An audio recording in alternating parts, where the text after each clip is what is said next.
5월입니다. 해마다 이 가정의 달을 맞이하면 이 가정에 대한 생각들을 하게 됩니다. 날이면 날마다 오는 5월임에도 불구하고 늘 동일하게 우리는 이 가정을 이상하게 이 5월이 돼야만이 비로소 깊이 있게 생각해 보게 됩니다. 그럴 때마다 저는 조금 뭔가 이상함을 느껴요. 분명히 하나님께서 사람을 만드셨고 이 가정을 분명히 하나님의 뜻 가운데 세우셨습니다. 그래서 이 가정을 통해 부모와 자녀가 서로 사랑함으로 하나 되게 하시고 소속감을 가지고 유대를 가져 정말 아름답게 하나님의 뜻이 무엇인지를 깨닫고 무엇보다 하나님의 그 형상이 무엇인지를 서로가 서로를 보며 깨닫고 또 우리가 부족한 것이 있으면 서로의 모습을 통해 아름답게 회복되는 그 은혜를 누리며 살아가고 있습니다. 그런데 이 가정을 곰곰이 한번 생각해 보면 이상한 것 투성입니다. 예를 들자면 그런 거예요. 가정에서 이 자녀들이 있어요. 이 자녀들이 언제나 아무런 거침없이 부모님들께 엄마 혹은 아빠 부르며 돈 좀 주세요. 이렇게 너무나 당당하게 이야기를 합니다. 지들이 보태준 것도 아니고 맡겨놓은 것도 아닌데 너무나 당당하게 요구를 해요. 뿐만 아니라 이 돈뿐만이 아니라 자신의 모든 필요를 언제든지 스스럼 없이 거침없이 요구합니다. 그런데 이상하게도 이런 요구에 부모님들은 그 자녀에게 더 주지 못해 미안함을 날마다 갖는다라는 거예요. 이런 것만 있는 것이 아닙니다. 우리를 날마다 시험 들게 하는 그 옆집이 있어요. 남편들은 늘 옆집 남편과 비교가 되죠. 자녀들도 마찬가지입니다. 늘 나보다 훌륭한 뛰어난 이 옆집 자녀와 비교가 되는데 일반적으로 상식적으로 봤을 때 우리 아이보다 우리 자녀보다 더욱더 재능이 있어서 조금만 더 투자해주면 조금만 더 사랑을 베풀어주면 더 쉽고 또 빠르고 더욱더 크게 성공할 만한 그런 옆집 아이가 있음에도 불구하고 우리는 그 옆집 아이에게 투자를 하는 것이 아니라 사랑하는 내 아이, 내 자녀에게 투자를 합니다. 오히려 내 자녀가 그 옆집의 자녀보다 더욱더 부족함을 느끼면 오히려 더 힘써 최선을 다해서 이 아이가 온전해질 수 있도록 우리는 그렇게 노력해마지 않는다라는 거예요. 정말 이상한 것은 바로 여기에 있습니다. 이 이상한 일들을 우리 부모님들은 너무나 당연하게 여긴다라는 것입니다. 왜 이럴까라는 생각을 해보면 하나님의 형상을 닮아 그 형상대로 지음받은 이 가정이 그러한 모습이 너무나 당연한 것이라고, 가정은 원래 그런 곳이라고 그 해답을 얻게 됩니다. 성경 속에도 수많은 가정의 모습들이 나타납니다.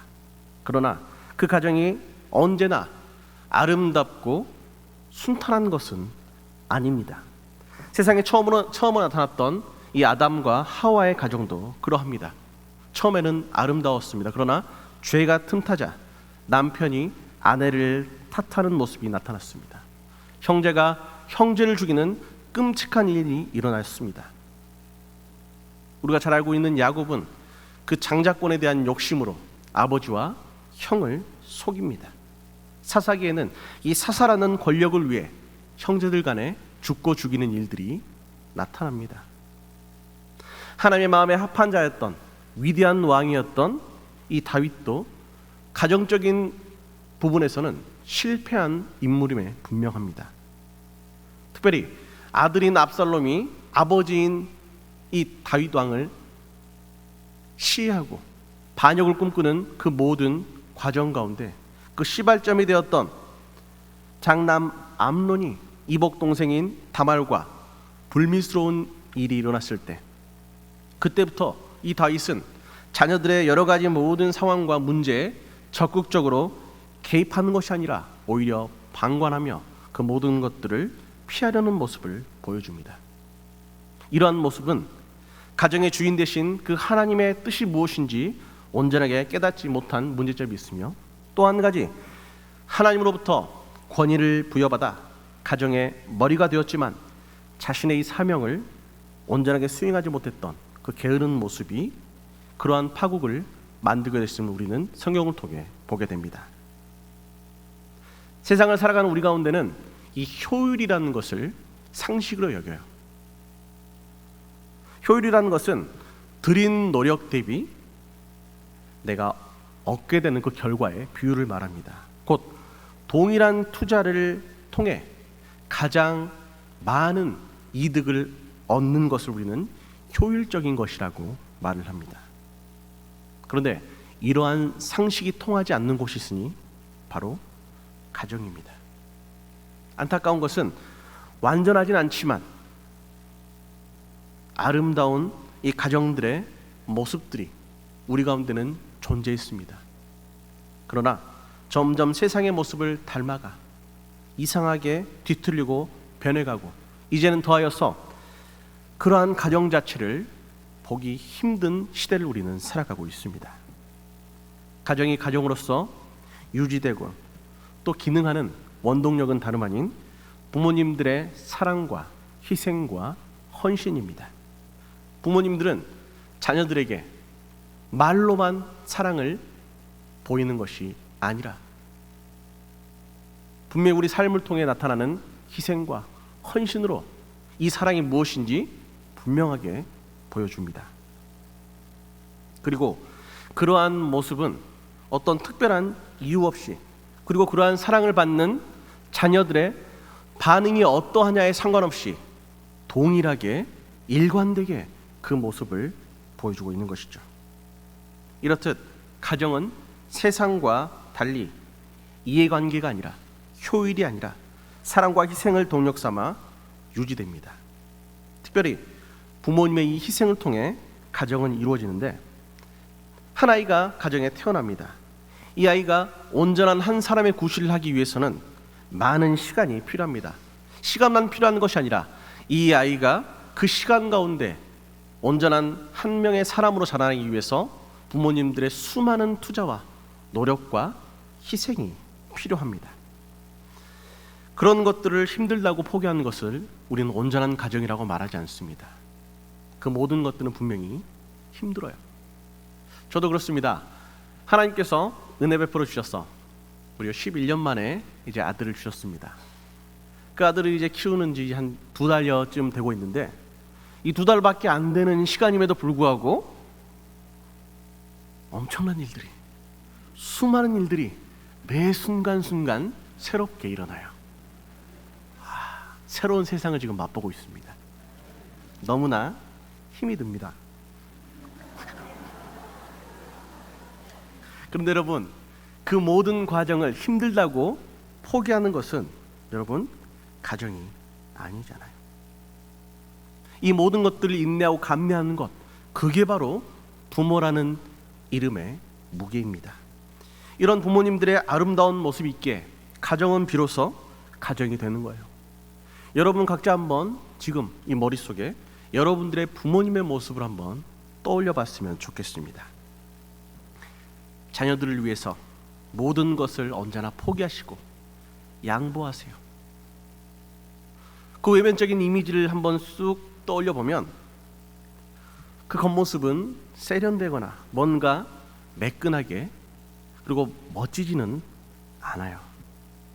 그런데 이상하게 그 부모님을 생각하면 우리에겐 그 어떠한 위인들보다, 어떠한 그 셀럽들보다 사랑스럽고 감사한 분들임에는 틀림없다는 생각이 바로 우리의 마음입니다.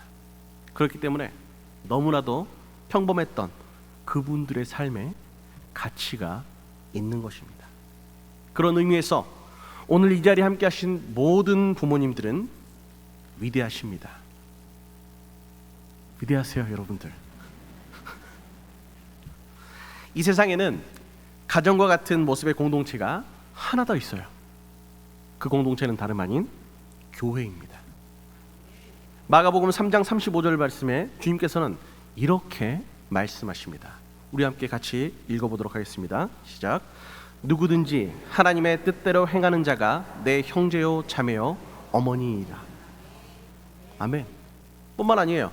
마태복음 23장 8절과 9절 말씀도 우리 함께 읽어보도록 하겠습니다. 시작. 그러나 너희는 랍비라 칭함을 받지 말라. 너희 선생은 하나요 너희는 다 형제니라. 땅에 있는 자를 아버지라 하지 말라. 너희의 아버지는 한 분이시니 곧 하늘에 계신 이시니라. 아멘. 이 두 말씀을 이제 조합해 보면 그런 의미가 되는 겁니다. 주 안에서, 곧 주님을 믿는 믿음 안에서 우리는 하나님이라는 이 한 분을 아버지로 둔 형제와 자매로 이루어진 가정이라는 것입니다. 비단 이 외적인 구성만이 가정의 모습을 취하는 것이 아니에요. 내적으로 교회가 움직이는 원리도 이 가정의 원리와 동일합니다.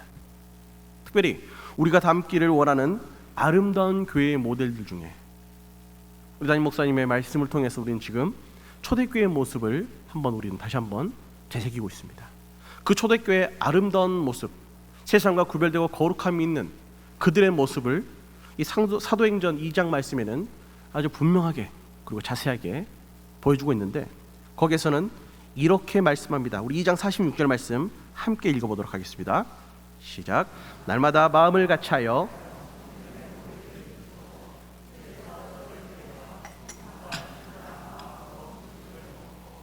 아멘. 맞아요. 성도는 항상 모이기를 힘쓰고 말씀과 기도에 전념하면서 세상과 다른 아름다운 교제를 나눕니다. 교회가 어떤 곳인지, 세상과 어떻게 다른지 그 중심에 바로 이 말씀과 같은 그러한 모습이 있습니다. 그러나 세상의 사람들이 교회를 통해 놀라움을 느꼈던 것은 이것만이 아닙니다. 오히려 세상에 더 큰 충격을 줬던 것은 이 46절 말씀의 바로 앞절에 나타나는 44절과 45절의 말씀입니다. 이 두 절 말씀 우리 다시 한번 같이 읽어보도록 하겠습니다. 시작. 믿는 사람이 다 함께 있어 모든 물건을 서로 통용하고 또 재산과 소유를 팔아 각 사람의 필요를 따라 나누어 주며. 아멘. 이렇듯 이 초대교회는 물질에 대해서 세상과 전혀 다른 기준을 두었습니다. 이 기준은 다름 아닌 우리가 살고 있는 이 가정과 동일한 기준이에요. 돈을 벌고 돈을 소유한 사람이 중심되는 것이 아니라 돈이 필요한 사람이 중심되는 그러한 모습이 세상과 다름을 보이며 세상 사람들에게 놀라움을 주었습니다. 그런데 여러분, 이것은 비단 물질만을 이야기하는 것이 아닙니다. 물질뿐만이 아니라 내가 줄 수 있는 모든 시간과 능력으로 수고와 헌신을 기꺼이 행하는 것, 바로 이것이 원래 교회의 모습이었고 이러한 모습이 가정과 동일한 것입니다. 신명기 15장 11절 말씀을 우리가 한번 주의 깊게 읽어봤으면 좋겠습니다. 네, 함께 읽겠습니다. 땅에 언제든지 가난한 자가 그치지 아니하겠으므로 내가 내게 명령하여 이르노니 너는 반드시 내 땅 안에 내 형제 중 곤란한 자와 궁핍한 자에게 내 손을 펼지니라. 아멘. 이 말씀이 분명히 있습니다. 주 안에서 이루어진 가정과 같은 이 공동체는 더 가진 사람이 없는 사람에게 도움을 줘야 한다라고 합니다. 이것은 하면 좋고 하지 않으면 어쩔 수 없지 라는 그런 권면의 말씀이 아니에요. 신명기 15장 9절의 하반절 말씀, 그 말씀에 우리 다시 한번 읽어보도록 하겠습니다. 내 궁핍한 형제를 악한 눈으로 바라보며 아무것도 주지 아니하면 그가 너를 여호와께 호소하리니 그것이 내게 죄가 되리라. 아멘. 분명히 더 가진 자가 없는 자에게 도움을 주지 않는 것은 죄라고 말씀하고 있습니다. 이 자리에서 죄를 범하고 싶은 성도님들은 아무도 없는 줄로 압니다. 그런데 여러분, 세상을 봐요. 세상은 힘 있는 사람이 힘 없는 사람을 지배합니다. 그러나 그것과 다른 가정과 교회는 전혀 반대되는 모습을 보여준다는 것입니다.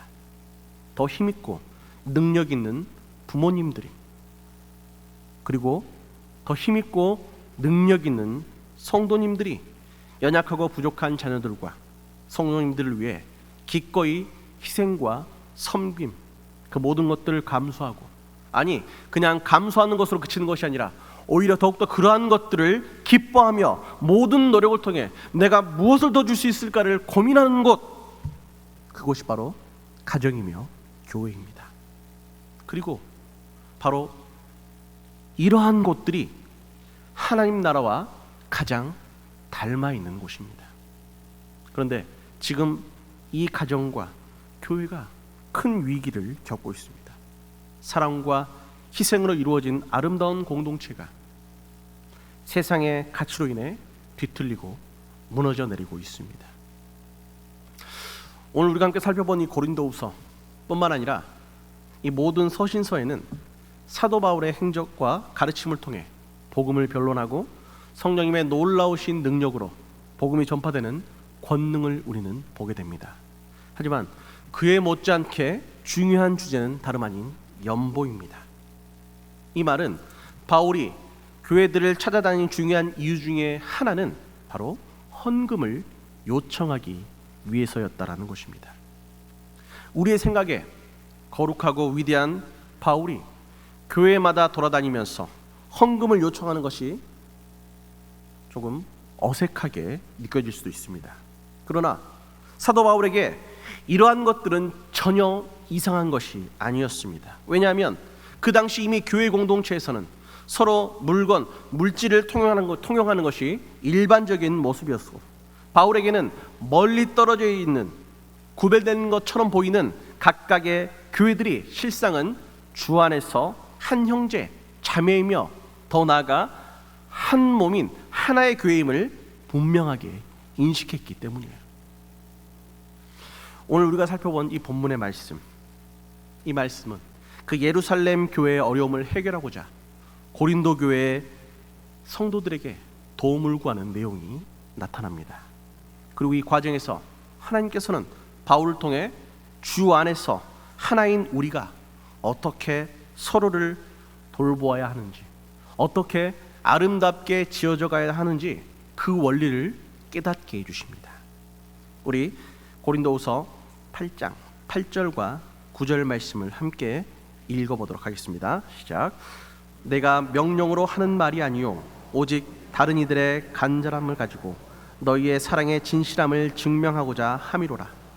우리 주 예수 그리스도의 은혜를 너희가 알거니와 부요하신 이로써 너희를 위하여 가난하게 되심은 그의 가난함으로 말미암아 너희를 부요하게 하려 하심이라. 아멘. 여기서 바울은 예수님의 삶을 다시 한번 반추합니다. 예수님의 삶을 설명하시면서 그분은 원래 부유하신 분이지만 우리를 위해서 가난한 자가 되셨다라고 말씀합니다. 이 말은 주님께서 그럴싸한 말뿐인 어떤 그러한 가르침으로 우리 가운데 계셨던 것이 아니라 가르쳤던 그 말씀 그대로 행함을 통해 삶으로 아름답게 적용시키고 녹여냄을 통해 우리 가운데 친히 복음이 되셨다라는 거예요. 하나님이시지만 기꺼이 받아야 할 영광과 존귀를 포기하시고 우리를 위해 친히 자원하여 이 땅 가운데 오셨다라는 것입니다. 그리고 그 마음을 있는 그대로 순수하게 보여준 곳이 있는데 그것이 바로 가정이며 교회라는 것입니다. 원래 하나님께서 만드신 아름다운 이 세상은 힘 있는 사람이 섬기는 것이 마땅한데 어느새 세상이 그 모든 것들을 잃어버리고 오염되어서 힘 있는 사람은 힘없는 사람을 지배하고자 하는 이 세상 가운데 하나님께서 오셔서 친히 그 삶을 통해 보아라. 나는 분명 부유한 자이지만 너를 위해 기꺼이 이 가난해짐을 감수하며 너희를 섬기고 살리는 이 모습이 바로 온전한 하나님 나라의 모습이라고 말씀하고 있는 것입니다. 내가 가진 것을 통해서 누군가를 세우고 살리는 것이 그것이 바로 하나님께서 원하시는 하나님 나라의 원리라고 그 삶으로 보여주셨다라는 거예요. 인자가 온 것은 섬김을 받으려 함이 아니라 오히려 자기 몸을 내어주어 많은 사람들에게 대속물로 주려 함이노라. 우린 이 말씀을 너무나 잘 알고 있습니다. 세상은 언제나 어떻게 하면 내가 더 받아서 내가 더 부유해 줄 수 있을까를 생각하지만 주님께서 보여주신 이 복음이라는 것은 그런 것이 아니라는 거예요. 주님께서 보여주신 이 십자가는 바로 이런 섬김과 희생의 절정으로 우리 가운데 주어집니다. 예수님은 그 십자가를 통해 우리에게 날마다 도전하고 계시는 거예요. 네가 가진 일부를 남에게 줄 수 있느냐라고 도전하는 것이 아니라 내가 너에게 그러했던 것처럼 네가 가진 모든 것으로 남에게 도움을 줄 수 있느냐고 지금도 우리를 도전하십니다. 이 십자가 같은 모습, 내 모든 것을 줄 수 있는 이러한 희생의 모습은 자식이 부모님에게는 절대 할 수 없습니다. 그러나 반대로 부모님은 자식에게 기꺼이 이러한 사랑과 헌신을 감당하십니다. 부모님이라는 존재는, 그리고 이 부모님께서 섬김을 통해 이루시는 가정이라는 것은 하나님께서 친히 이 아버지 되셔서 함께 하시는 이 교회라는 곳은 바로 그런 곳이라고 주님께서는 말씀하고 있는 것입니다. 가정을 유지하는 핵심, 그것은 다름 아닌 부모님들 뿐만 아니라 더욱더 능력 있는 성도들의 조건 없는 사랑임을 우리는 너무나 잘 알고 있습니다. 그런데 이 조건 없는 사랑의 방향, 곧 목적이 잘못되었다면 이 사랑은 아무런 의미가 없어질 뿐만 아니라 오히려 내가 사랑하는 자녀들, 그 또 다른 지체들을 망치게 됨을 우리는 기억해야만 합니다. 우리는 사사기에 등장하는 미가라는 사람을 잘 알고 있습니다.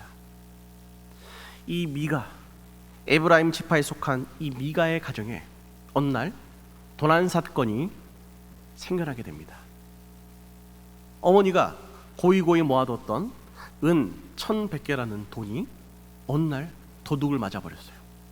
그래서 이 어머니가 너무나 괘씸하여 그 돈을 훔쳐간 사람을 저주했습니다. 그랬더니 웬걸 그 저주가 두려운 나머지 그 사랑하는 아들 미가가 인실짓고 하는 거예요. 어머니, 사실 제가 훔쳤습니다. 그러고 나선 저주받기 싫어서 그 돈을 어머니에게 돌려줘요.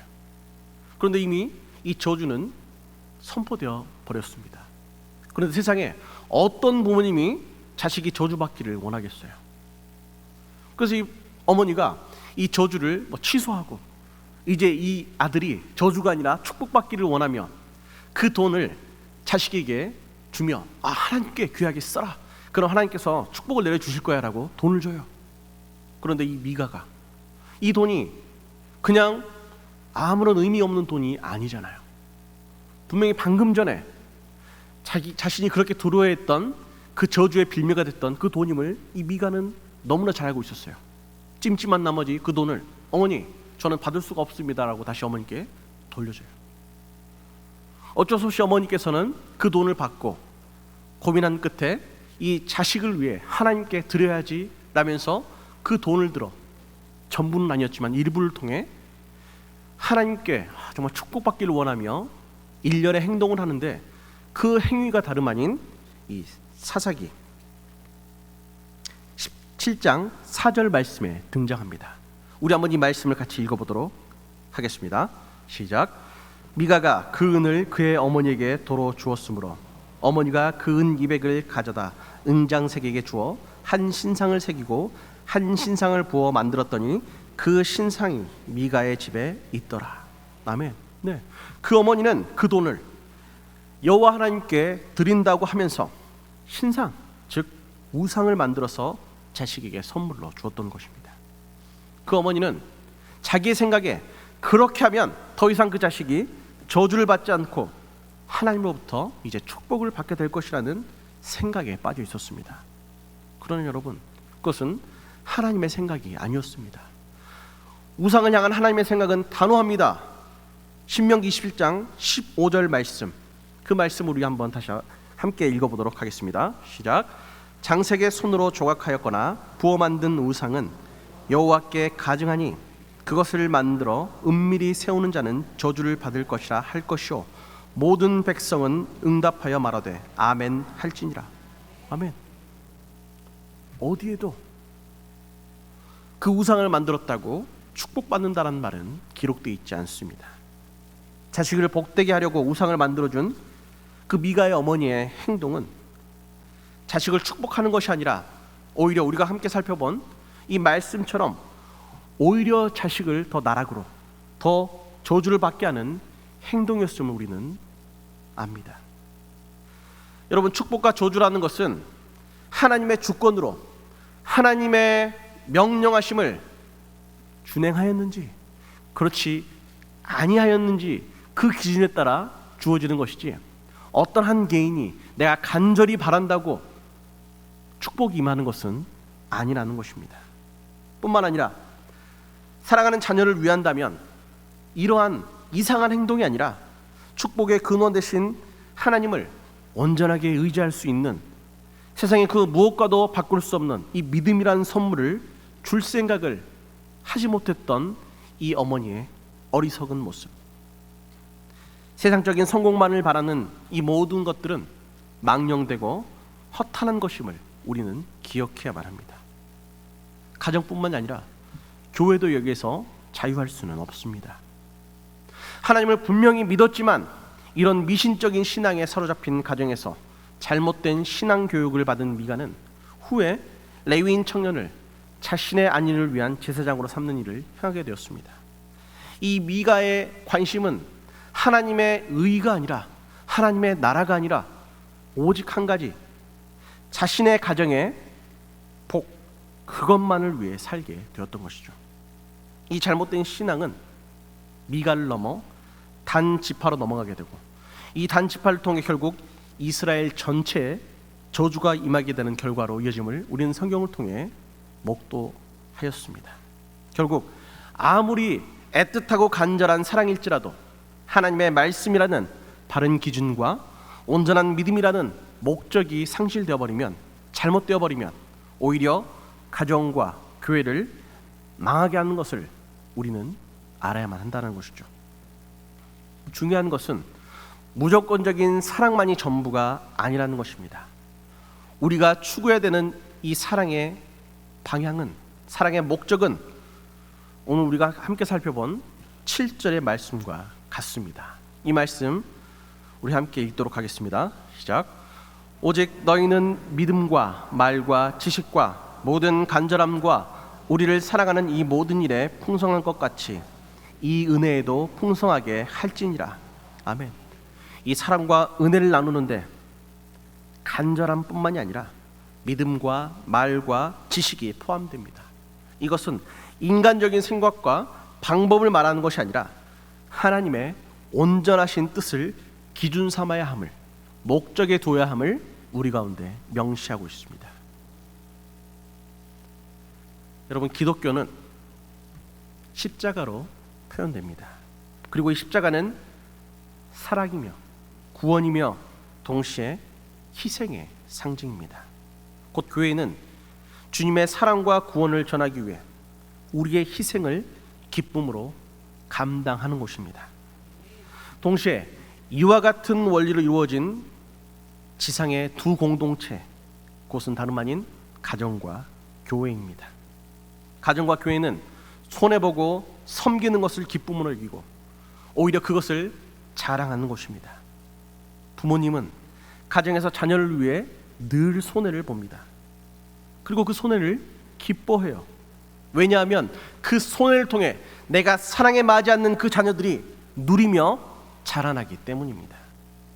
부모님들이 가정을 통해서 보여주는 가치는 다름 아닌 이 희생과 헌신입니다. 섬김입니다. 우리가 가정과 교회를 통해 이 희생과 섬김을 통한 나눔을 배워야만 합니다. 그리고 그것을 실천하며 세상과 다르게 살아갈 수 있어야만 합니다. 비록 지금 우리의 모습은 미약하지만 우리는 할 수 있어요. 왜냐하면 하나님께서 에베소서를 통해 우리가 함께 지어져 간다라고 분명히 약속하셨기 때문입니다. 그리고 그 지어짐에는 분명한 목적이 있습니다. 세상적인 안위와 성공이 아니라 하나님의 나라와 의를 이루기 위함입니다. 이 목적을 가진 가정과 교회가 유업으로 영원히 이어갈 수 있도록 우리는 하나님을 향한 바른 믿음에 기초하여 모든 사랑과 희생과 수고에 힘써야만 합니다. 힘들고 어려워요. 그래서 이 아름다운 가정과 교회를 포기하려는 지체들이 요즘 우리 주변에는 너무나 많습니다. 그런데 주님께서 주님으로서 가치를 나타내셨던 것은 다름 아닌 말씀에 순종하셔서 완전하게 사셨던 그 삶에 있습니다. 주님께서는 병들고 가난하고 소외된 자들에게 찾아가셔서 그들의 친구가 되어주셨습니다. 그렇게 당시에 수많은 사람들이 주님을 인정하고 따를 수 있었습니다. 사랑하는 여러분, 우리도 그래야만 합니다. 왜냐하면 우리 스스로가 나는 그 주님을 닮기를 소원하는 그리스도인이라고 그렇게 우리를 부르며 살아가고 있기 때문입니다. 그렇게 우리도 주님처럼 누군가가 나를 통해서 기쁨을 얻게 되고 온전한 하나님 나라를 이루어간다면 우리는 그 고통을 기쁨으로 감당할 수 있어야 합니다.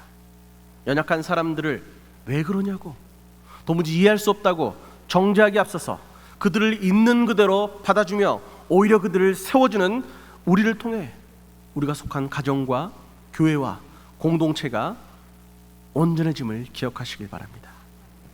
사랑하는 성도님들, 우리의 가정과 구미상로교회뿐 아니라 하나님의 몸된 교회를 이루는 우리 모두는 서로가 서로의 부족함을 채워주며 서로를 성장시켜 성숙한 가정과 교회와 공동체가 될 수 있습니다. 비록 쉬운 일은 아니지만 주님을 의지하여 우리가 각 가정과 교회 안에서 말씀대로 살아가며 사랑을 기꺼이 나누는 아름다운 연단에 자발적으로 참여하시면 됩니다. 그러면 언제든지 이 주님의 자발적인 낮아지심인 성육신과 십자가의 마음을, 그 원리를 우리의 마음에 새기게 되며 그로 인해 희생과 헌신을 기꺼이 행하는 성도들이 되어서 우리가 가는 모든 곳이 하나님의 나라, 곧 천국과 같이 아름답고 거룩한 그 가정과 공동체를 이루시고 누리시는 순금 같은 성도님 되시기를 주님의 이름으로 축복합니다.